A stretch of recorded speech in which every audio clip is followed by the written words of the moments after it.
Hello everyone, welcome to Maths Teacher YouTube channel, and in this video we'll discuss about the reduced syllabus of class 10th।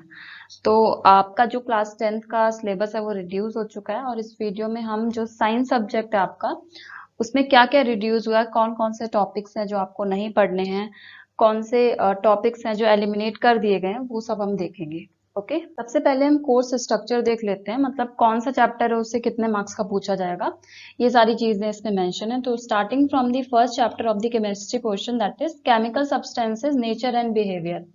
इसमें 3 chapter पूछे जाएंगे and वो तीनों के तीनों combine होके 16 मार्क्स का वेटेज देंगे। ओके तीनों पोर्शन का हम बोले, तीनों चैप्टर्स का जो कंबाइन वेटेज है वो है 16 मार्क्स। नेक्स्ट है world of living, this is from biology portion chapter 6, जो आपका लाइफ प्रोसेसेस है वो अकेला चैप्टर आ रहा है। वैसे यहाँ पे कंबाइन होके 2 चैप्टर आते थे, life processes and control and coordination, लेकिन कंट्रोल एंड कोऑर्डिनेशन आपका एलिमिनेट कर दिया गया, तो ये आपके लिए एक प्लस पॉइंट हो गया कि एक ही चैप्टर पूछा जा रहा है उससे 10 मार्क्स का, यहाँ पे 3 चैप्टर पूछे जा रहे हैं 16 मार्क्स का है, राइट। तो यहाँ पे आप अच्छे से स्कोर कर सकते हो। लाइफ प्रोसेसेस जो चैप्टर है आपका उसमें 10 मार्क्स का वो अकेला चैप्टर आ रहा है। ओके नेक्स्ट है नेचुरल फिनोमेना। नेचुरल फिनोमेना आपका चैप्टर 10 एंड 11 है, ठीक है, उससे 14 मार्क्स का पूछा जा रहा है, फिजिक्स पोर्शन का है।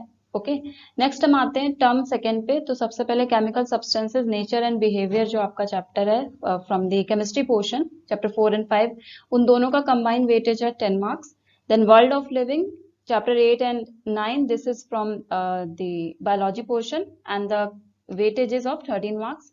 Next is the effect of current chapter 12 and 13, ये आपका फिजिक्स पोर्शन आ जाता है, इसमें इन दोनों का कंबाइंड वेटेज है 12 marks. And last chapter natural resources, जो कि बहुत सिंपल और स्कोरिंग चैप्टर है, वो उसका वेटेज है 5 मार्क्स। ओके तो ये कुछ आपका इवेल्युएशन दे रखा है कि किस तरीके से है, आपसे किस चैप्टर से कितने मार्क्स का पूछा जाएगा। तो this is all about the course structure. Now will see कि किस चैप्टर से क्या चीज डिलीट हुई है और आपको किस चैप्टर से कौन कौन से टॉपिक्स हैं वो पढ़ने हैं। अब हम देखते हैं कि केमिस्ट्री पोर्शन जो हमारा है पार्ट 1 में, उसमें क्या क्या चीजें हैं वो रिड्यूस हुई हैं और कौन कौन सी चीजें हैं जो आपको पढ़नी है। तो starting from the chapter 1, unit 1 का जो चैप्टर 1 है वहां से शुरू करते हैं। तो first chapter is chemical reaction and equation. इसमें कुछ भी डिलीट नहीं हुआ, जैसा चैप्टर दे रखा है आपका एनसीईआरटी में, आपको एज इट इज उसको पढ़ना है, सारा कुछ पढ़ना है।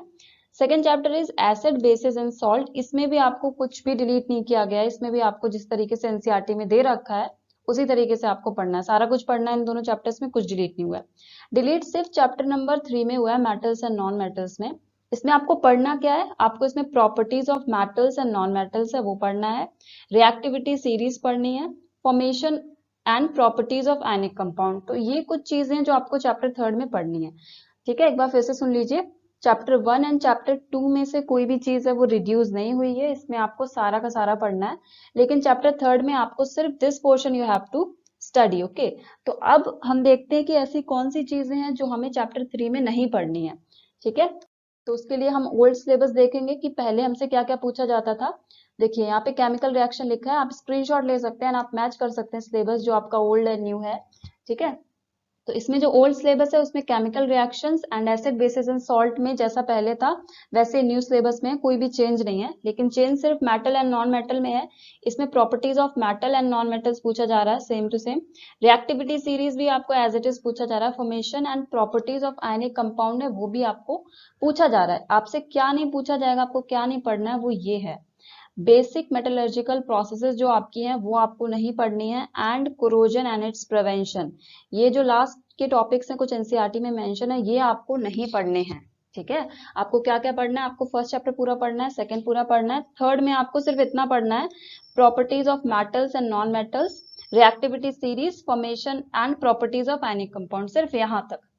बेसिक मेटलर्जिकल प्रोसेसेस आपको नहीं पढ़नी है, आपको कोरोजन एंड इट्स प्रिवेंशन भी नहीं पढ़ना है, राइट। अब हम देखते हैं बायोलॉजी में आपको ऐसा क्या चीज है जो पढ़नी है और कौन सी चीज है जो नहीं पढ़नी है।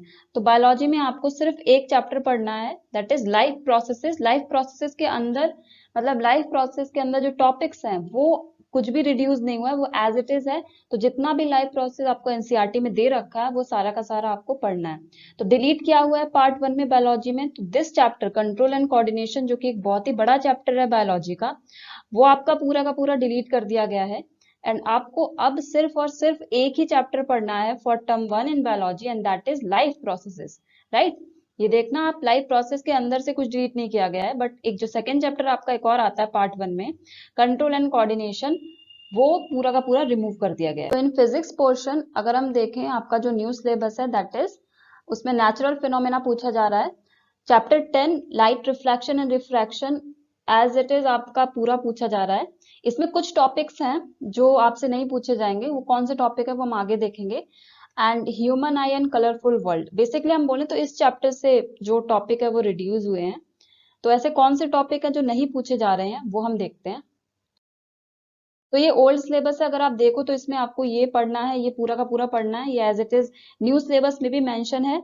दिस थिंग ऑल्सो आपको पढ़ना है, ये पूरा का पूरा as it is new syllabus में भी मेंशन है, ये चीज भी आपको पढ़नी है, राइट। एंड लास्ट इज, ये भी आपको पढ़ना है, refraction of light through prism, prism वाला जो टॉपिक है वो आपको क्या नहीं पढ़ना है, आपको ये चीज नहीं पढ़नी है। Functioning of lens in human I, human आई का जो फंक्शन आपका दे रखा है पूरा का पूरा, ह्यूमन आई का डायग्राम दे रखा है, आपको वो नहीं पढ़ना है।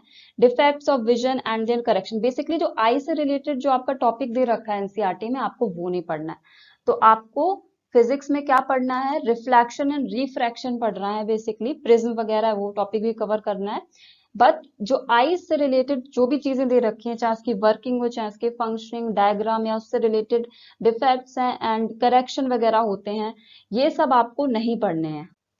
हम बात करें अगर केमिस्ट्री पोर्शन की पार्ट सेकेंड, तो न्यू सिलेबस के अकॉर्डिंग क्या क्या पूछा जाएगा आपको वो हम देखते हैं। तो आपसे जो chapter number 4 carbon and its compound है वो पूछा जाएगा। बेसिकली इस चैप्टर से चीजें हैं वो रिड्यूस हुई हैं, मतलब कुछ चीजें हैं वो इस चैप्टर से डिलीट कर दी गई हैं। कौन सी चीजें डिलीट की हैं वो हम आगे देखेंगे।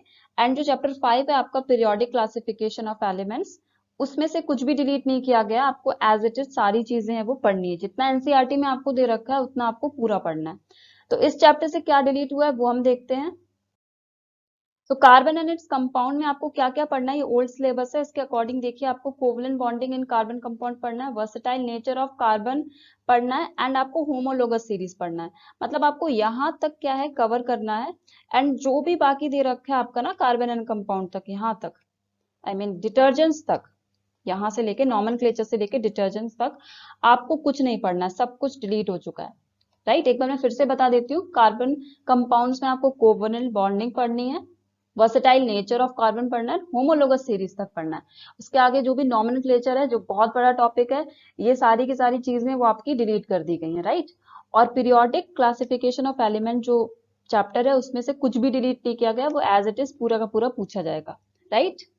हम बात करें अगर बायोलॉजी पार्ट 2 की, तो इसमें क्या रिड्यूस हुआ है, इसमें आपका जो हाउ डू ऑर्गेनिज्म रिप्रोड्यूस है, ये आपका पूरा चैप्टर पूछा जाएगा। इसमें से कुछ भी रिड्यूस नहीं हुआ है, कोई भी टॉपिक है वो रिड्यूस नहीं हुआ है, ये चैप्टर आपको पूरा का पूरा एनसीईआरटी से पढ़ना है एज इट इज। नेक्स्ट है हेरिडिटी एंड इवोल्यूशन, इस टॉपिक से इस चैप्टर से एक टॉपिक है वो रिड्यूस हुआ है, ठीक है। वो बेसिक्स लॉ वगैरह होता है ना, बेसिक कॉन्सेप्ट होता है हेरिडिटी एंड इवोल्यूशन का, वो रिड्यूस हुआ है, वो हम आगे देखेंगे क्या चीज है। नेक्स्ट है हमारा जो चैप्टर यूनिट 5 का चैप्टर नंबर 15 आर एनवायरनमेंट। तो आर एनवायरनमेंट की अगर हम बात करें तो ये पूरा का पूरा पूछा जा रहा है। एंड नेक्स्ट है मैनेजमेंट ऑफ नेचुरल रिसोर्सेज, तो इससे भी कुछ चीज रिड्यूस नहीं हुई है। तो बायोलॉजी पार्ट 2 से क्या है, हमने अभी देखा कि हमें इतना सारा कुछ पढ़ना है, ठीक है। तो क्या चीज है जो हमें नहीं पढ़नी है वो हम देखते हैं। तो इसमें आपको क्या पढ़ना है, रिप्रोडक्शन आपको पूरा पढ़ना है, राइट। हेरिडिटी एंड एवोल्यूशन आपको कहाँ तक पढ़ना है, आपको हेरिडिटी एंड एवोल्यूशन यहाँ से लेके आपको यहाँ तक पढ़ना है, ठीक है। ये जो बेसिक कंसेप्ट ऑफ एवोल्यूशन है, मतलब बेसिकली हम बोल रहे हैं कि कंसेप्ट ऑफ एवोल्यूशन है, ये क्या, ये डिलीट कर दिया गया, ये चीज आपको, ये सब टॉपिक है एक छोटा सा हेरिडिटी एंड एवोल्यूशन में, ये आपको नहीं पढ़ना है, ठीक है। अगर हम बात करें नेचुरल रिसोर्सेज की, तो जो सोर्सेज ऑफ एनर्जी पूरा चैप्टर हटा दिया गया है।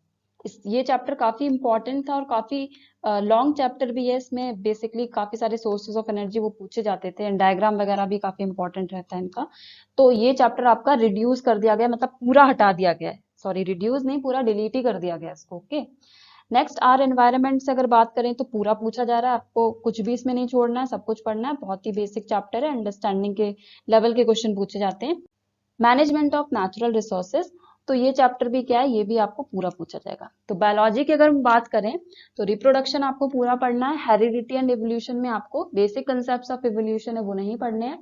नेक्स्ट आपका नेचुरल रिसोर्सेज में सोर्सेज ऑफ एनर्जी पूरा चैप्टर डिलीट कर दिया गया है। आर एनवायरमेंट आपको पूरा पढ़ना है and management of natural resource भी आपको पूरा कंप्लीट करना है। फिजिक्स पार्ट सेकेंड में क्या क्या आपको पढ़ना है, चैप्टर नंबर 12 इलेक्ट्रिसिटी में आपको ये सारे टॉपिक्स हैं वो पढ़ने हैं। चैप्टर नंबर 12 में बेसिकली ये चैप्टर में काफी चीजें जो डिलीट की गई हैं, तो कौन सी चीजें डिलीट की हैं वो हम देखेंगे अभी। मैग्नेटिक इफेक्ट्स ऑफ करंट है, इसमें भी काफी सारी चीजें वो डिलीट की गई हैं, ठीक है। तो आपको इतना पोर्शन है वो पढ़ना है। अब क्या चीजें हैं जो आपको नहीं पढ़नी है वो देखते हैं। तो आपको क्या क्या नहीं पढ़ना है, इलेक्ट्रिक करंट में basically effect of current, electricity नाम है इस चैप्टर का। आपको इलेक्ट्रिक करंट नहीं पढ़ना है, पोटेंशियल डिफरेंस नहीं पढ़ना है, इलेक्ट्रिक करंट सेम यहाँ तक नहीं पढ़ना है, राइट। तो बेसिकली आपको जो इलेक्ट्रिक करंट से रिलेटेड चीजें वो आपको नहीं पढ़नी है। ये सारी चीजें क्या है, डिलीट कर दी गई, ये टॉपिक आपके सिलेबस से डिलीट कर दिए गए हैं, ओके। सो ये सारी चीजें आपको नहीं पढ़नी। बाकी Ohm's law to this PVIR यहाँ तक आपको सब पढ़ना है, ओके। नेक्स्ट आता है मैग्नेटिक इफेक्ट ऑफ करंट। तो आपको इसमें क्या पढ़ना है, आपको magnetic field lines due to current carrying conductor, field lines due to current carrying coil और solenoid, force on current carrying conductor, Fleming's left hand rule, electric motor, electromagnetic induction, induced potential difference, induced current and Fleming's right hand rule. मतलब आपको यहाँ तक पढ़ना है, ये portion आपसे पूछा जाएगा। एंड इसके आगे जो इलेक्ट्रिक जनरेटर है, ये काफी ज्यादा पूछा जाता था वैसे एग्जाम में, ये आपसे नहीं पूछा जाएगा, ओके। ये टॉपिक वैसे काफी सिंपल है, बट ये टॉपिक क्या है आपका रिड्यूस कर दिया गया, ठीक है। आपको देख के पढ़ना है कि कौन सी चीजें जो पूछी गई हैं और कौन सी चीजें वो रिड्यूस हो गई हैं, ओके। तो मैं एक बार फिर से बता देती हूँ, फैक्ट ऑफ इलेक्ट्रिक करंट में दैट इज इलेक्ट्रिसिटी चैप्टर है, उसमें से आपको ये चीजें नहीं पढ़नी, electric current, potential difference and electric current, this thing. And Ohm's law to PVIR, यहाँ तक आपको सारा कुछ पढ़ना है। Magnetic effect of electric current की बात करें तो यहाँ पे आपको मैग्नेटिक फील्ड लाइंस वगैरह पढ़नी है। आपको कहाँ तक पढ़ना है, आपको फ्लेमिंग्स राइट हैंड रूल तक पढ़ना है। उसके आगे जितनी भी चीजें, electric generator, direct current, alternating current, frequency of AC, advantage of AC over DC, domestic electric circuits, ये सब आपको नहीं पढ़ने हैं, ये सब क्या है, डिलीट हो गया है। आई होप आपको समझ आया होगा कि क्या चीजें हैं वो आपको पढ़नी है और क्या चीजें आपको नहीं पढ़नी है।